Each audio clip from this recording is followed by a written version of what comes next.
Hello, class. I hope everybody's having an excellent week. We're going to talk today about being an A&P. As we talked about with the missionary flying gig, um, if you want to to get into that field, most places are request that you have your airframe and power plant maintenance rating.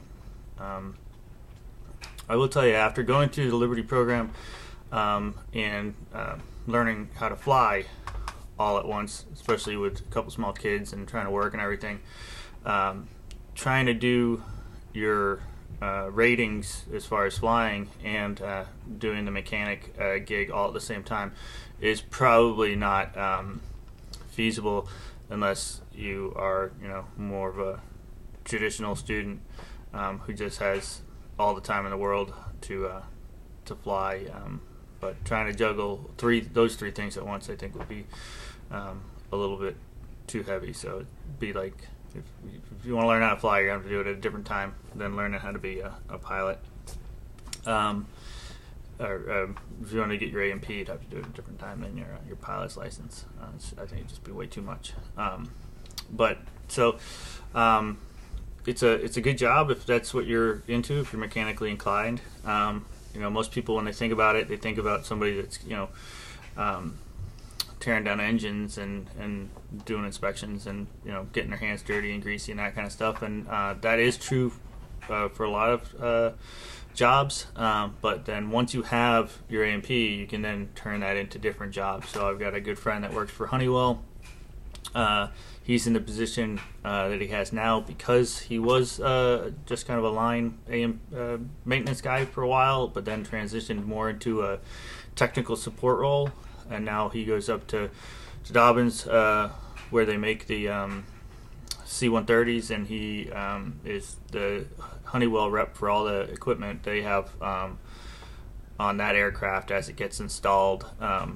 As the airplane is being manufactured. And then he also had a position where he was supporting the new purchases for the A320 and A350 and supporting Honeywell's stuff on that. So, an airline out in I think Singapore bought a bunch of airplanes, and Honeywell sent them over there. He got to go to the Airbus facility in Toulouse and was working with that line. It can be some pretty interesting travel and that kind of stuff. That's kind of the job after the job. It's not an entry-level thing, but it's something you can aspire to if you're interested in working with a particular aircraft manufacturer or even a company that makes components for aircrafts. They're going to want you to have your A&P and have some experience with how things get put together and that kind of stuff.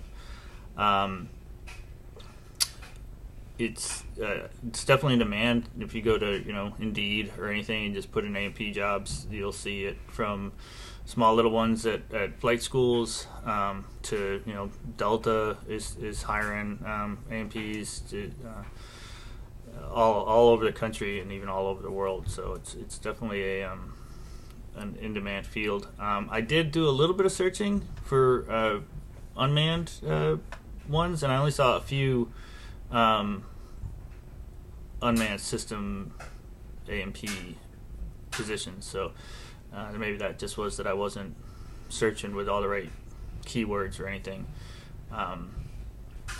So it seems like just regular, traditionally manned aircraft A&P is where the majority of the demand is right now. But as the unmanned systems gain in popularity and regulations catch up with everything, I imagine it'll just keep on growing, just as the as operators for those jobs are also in demand.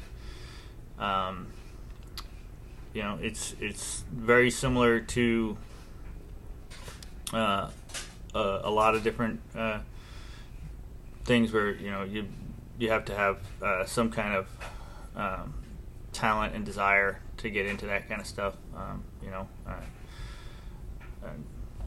I'm not exactly non-mechanically inclined, but I just have never had any desire to do that kind of stuff for a living.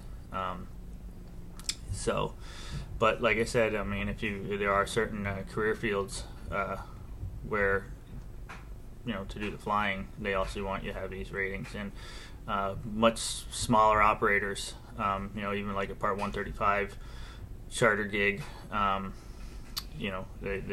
they want to keep their head count super low. If they can get people that can fill multiple roles, that's what they're going to want to do. So it could give you a leg up in as far as hiring and that kind of thing.